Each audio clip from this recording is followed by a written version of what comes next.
Hello everyone, this is Mr. Informal back with a new, latest and greatest Mr. Informal podcast.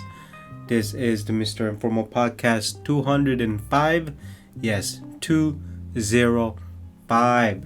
205 podcast. So, this is Mr. Informal. Please do not forget to add me on Instagram, MISTERINFORMAL, and then check out my website, mrinformal.com, mrinformal.com. So, what do we have for this podcast? But first and foremost, I hope you are doing well. I hope you are healthy. We are in the fall season. It is now October, Halloween season, pumpkin season, all kinds of orange color season going on and festivity. So 4 topics for today's podcast. Holiday hirings. Yes, it already started or it already ended. One of those. Number 2, layoffs. Why are there layoffs if there are hirings? Number 3, Stitchfix competes itself and then suddenly wreck itself. And last but not least is spending. Yes, October, November, December. The months that are full of spendings. Yes, so those are the 4 topics for the Mr. Informal podcast 205.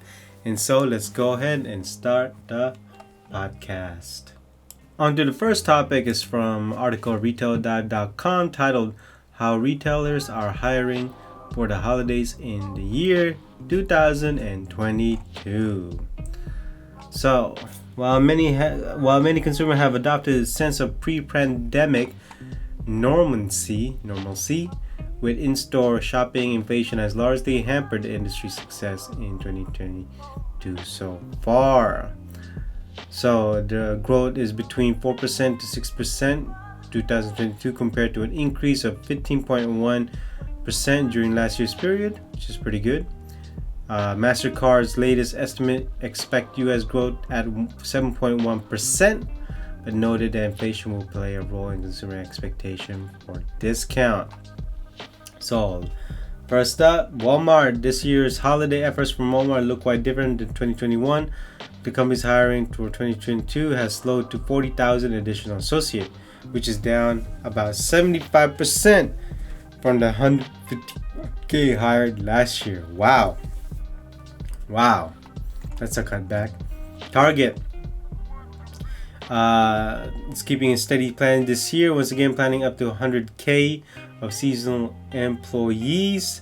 Also, the company will pay competitively, including 15% starting wage and a 10% discount, free mental health support, virtual doctor visit, and free flu vaccines. Going to Dick's Sporting Goods. They're gonna hire up to 9K seasonal associate this year, according to their press release. Starting on September 28th for a second quarter result. In August, CEO Lauren Hobart had indicated that the company had no problems with labor market issues plaguing the industry. In addition to having Thanksgiving off, associates will have access to 25% store discount. And then Macy's this year, Macy's framing its holiday plans differently, counting position rather than people. The department store this week, it's working to fill more than 41,000 full and part-time seasonal employees at its Macy's, Bloomingdale's, and Blue Mercury stores. Never knew they owned Blue Mercury. Last year, the company said it would hire 76,000 full and part-time employees for the seasonal, but that included more than 10,300 who transferred to permanent position, as well as those who work only part-time of the season. And then for Kohl's, we got what is that? The number is going to be comparable to last year's, to about 90K people that will fill up more than 1,100 stores. And then going up to Michael's, they're gonna hire 15K of seasonal employees. So there you have it in terms of the numbers. I know That's only a few sectors of the industry, but it certainly gives you a gauge in terms of department stores or general stores such as Walmart and Target. But what about Amazon? What is Amazon doing for its seasonal employees? Could be 500K. I don't know.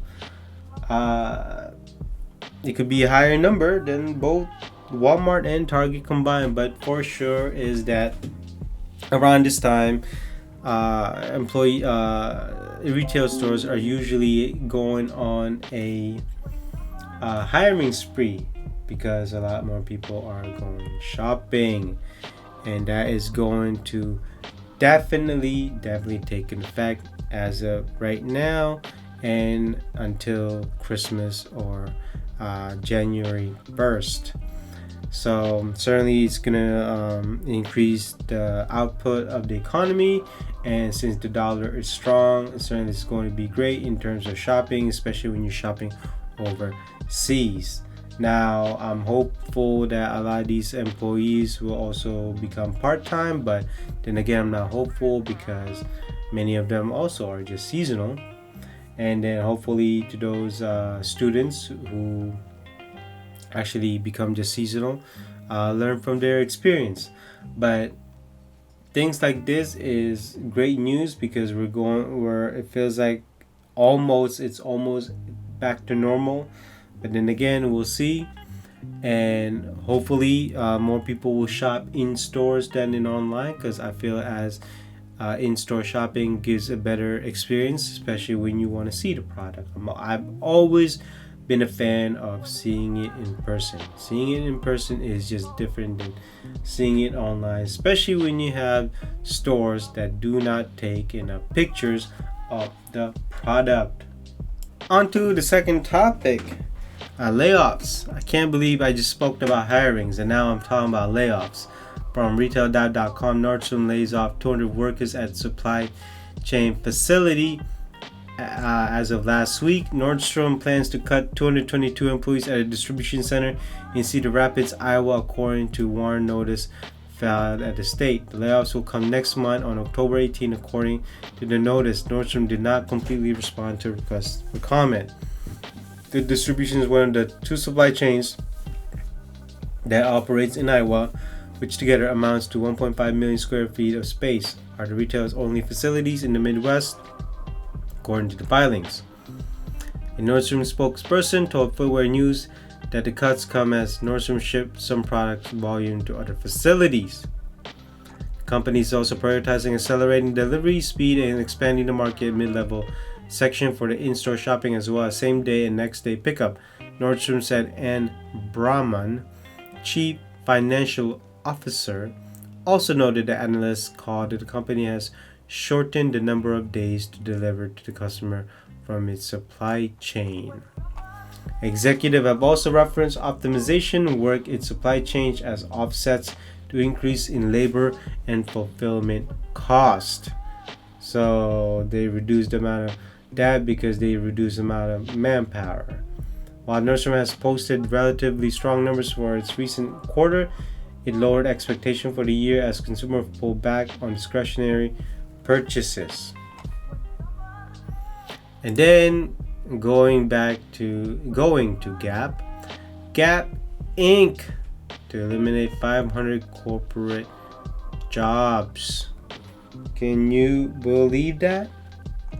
Gap Inc. is laying off about 500 corporate jobs, with some employees already notified, according to the Wall Street Journal.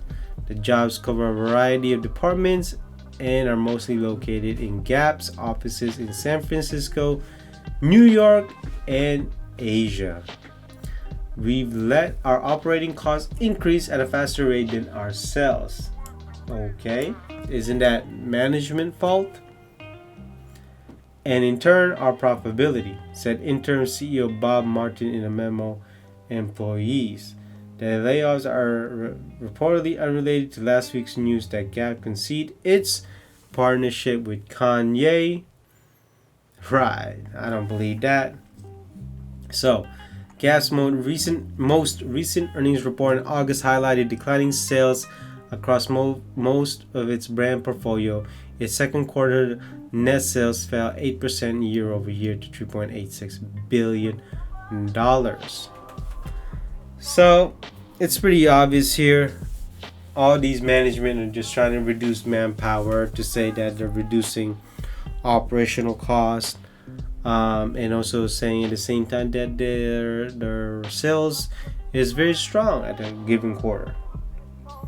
In actuality is that they just reduce the amount of manpower to inflate the numbers, to inflate the sales, which is something that I am not happy about, because in corporate that's just a lot of lingo, slang, and I am not a fan of that. But what's happening here, especially with Nordstrom, is that to me Nordstrom just has a bad management all around. I think in terms of the round table, Nordstrom seems like it's a slow death of management. And don't be surprised if there's going to be a shakeup in Nordstrom about change of management, CFOs, CEOs, also all these VPs and directors. I think they just need to go. And I can't even believe that he even said that. Could you even believe that? That Gap CEO said, "We've let our operating costs increase at a faster rate than our sales and in turn profitability." Isn't that on the management fault and HR if you are actually letting your operation costs increase? I mean, that's not on the employees themselves. That's just on the upper management who make these decisions. But you're not gonna blame yourself for that one. You're just gonna blame the lower employees for that one. And it's mostly true in Nordstrom too. In the note, which followed conversation with Nordstrom management, the Cohen analyst said that Nordstrom is working to optimize the California facility to integrate fulfillment for its full line and rack banners. I mean, I really don't even know what it means, because I mean, if you have one in Iowa that's in the Midwest, I mean, it's very centralized, so your logistics, your timing is much faster than one being in California. I'm sure they also have one in the East Coast, but I mean, I would think a central hub makes sense. But all these upper management, just again, it's all numbers to them. On to the third topic, titled "Stitchfix is losing customer as it competes against itself," from retail.com. Yes, you heard me right. With top macroeconomics complicating its effort to add additional e-commerce to its box business, Stitchfix lost 370,000 customers in its fourth quarter, or 9% of its active client base. An active client base who anyone who received a box or an item via Freestyle apparel site in the preceding 52 weeks in each women's, men's, or kids account is counted. The decline helped push net revenue down 16% year over year to $481.9 million. The e-tailer swung to $96.3 million net loss in the period. Wow, 96.3 million from last year's $21.5 million net income. According to company press release, for the year, net revenue fell 1.4% to $2.1 billion as net loss widened to $207 million from $8.9 million last year. Are you kidding me? Wow. So, the option has led some customers to buy less frequently via box business, which is positioned as a styling service driven by human and algorithmic curation, for example, and the retailer has restored to promotion in order to clear inventory, holding another sale over Labor Day, a departure from what had been largely full price operation. The company now anticipates holding a sale once each year or so, CEO Elizabeth Spalding told analysts on Tuesday. We know the reason people come to Stitch Fix are different than being a promotional retailer, and those who and those are the places that we need most to differentiate, which are around fit, product discovery, and human relationship. I have a big problem with that human relationship term. I mean, I don't understand. You have human and algorithmic curation. You only have 50% of the human interaction or relationship. Not only that, why would you have sales? That doesn't make sense. Why would you suddenly have sales knowing that you're famous for these boxes, these curated boxes, and then suddenly you have more sales than usual? Well, of course people are going to buy your sale items than your box item. I mean, isn't that obvious? I know. I basically know what this is. They were desperate to improve their numbers. They were desperate to improve their sales. That's all it comes down to. Whether they like it or not, money talks. This is why people bought their sale items or their e-commerce item instead of the box. I mean, how complicated can that be? Apparently, they think it's so complicated that they gotta do numbers on themselves and finally figure out that, hey, we're competing with ourselves. Hey, our box are not popular anymore. Well, duh, because you have sale items online in your website. Unbelievable, right? So freestyle sales rose 21% year over year. Executive sale on the call, but its base remains small and margins are lower. There you go. UBS analysts noted the challenge for Stitchfix is get to pass this problem of the a la carte freestyle business cannibalizing its disrupted box business. Gee, about 30% of Stitchfix women's clients are freestyle customers, which is below its potential according to Spalding. But that's just been the story over the last year, with evidence that freestyle is hurting the Fix business. William Blair analyst noted in a Wednesday client note. I mean, again, this is pretty obvious. I mean, did they not notice? I mean, a sale item versus a full price box item. Of course, you're gonna pick a sale item. On to the last topic from Retail Dive. Only 10% of shoppers expect to spend more this holiday, study shows. Signaling shoppers' budget concerns, a Gartner survey of 306 consumers during July found out that a fourth, 20%, expect to spend less this holiday season, while 10% will spend more this year than in years prior. I mean, it sounds like an even exchange to me. Among the factors driving purchasing decisions are price, 65%, value, 55%, and free shipping, 51%. More than 3/4 of the respondents said they anticipate the same or fewer deals compared to 2021 holiday season. Sound very reasonable. Sounds like me. Though 28% of the respondents said they aren't looking for gift inspiration before shopping for the holidays, more than a third, 35%, are relying on their friends and family wish list. 22% will search in Google, and a fair number of using brand website, 18%, brand emails, 11%, or catalogs, 10%. And few respondents are relying on social media platforms. Instagram 70%, YouTube 7%, Pinterest 6%, Facebook 4%, and TikTok 2%. And you see what's missing? Where's the metaverse? I mean, I was speaking about the metaverse last podcast. So where's the metaverse at? I mean, of course, it's pretty obvious. None of these consumers know even what metaverse is. Meta, formerly known as Facebook, don't even know what metaverse means. Is it a social media? I don't think so. So given current inflation concerns, price and free shipping are among the top factors. I mean, free shipping is not really a factor anymore, depending on how much you spend. If you spend $50, most likely you will get free shipping. Maybe they think it's a 2-day shipping or next day shipping. An August Morning Consult survey of 15,000 U.S. consumers found 85% of respondents cited inflation as the reason they changed their shopping habits. Of course, everything got expensive these days. Prices went up. Many of my favorite brands went up.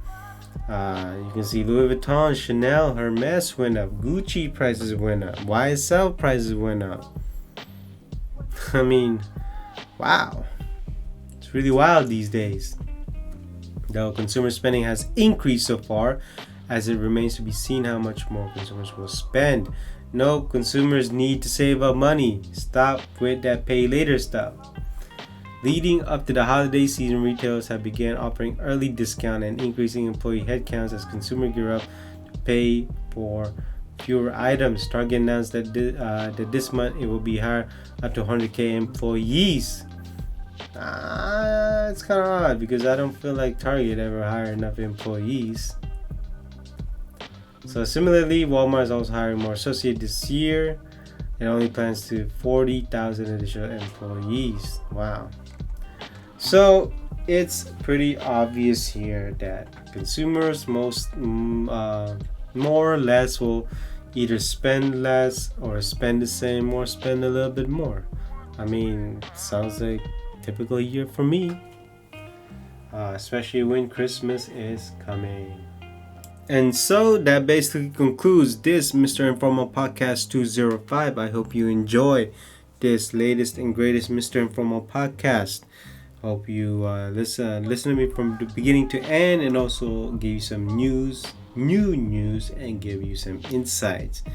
Please do not forget to add me on Instagram, MISTERINFORMAL, and then check out my website, mrinformal.com, MRINFORMAL.com. And so I will see you in the next podcast. Bye-bye.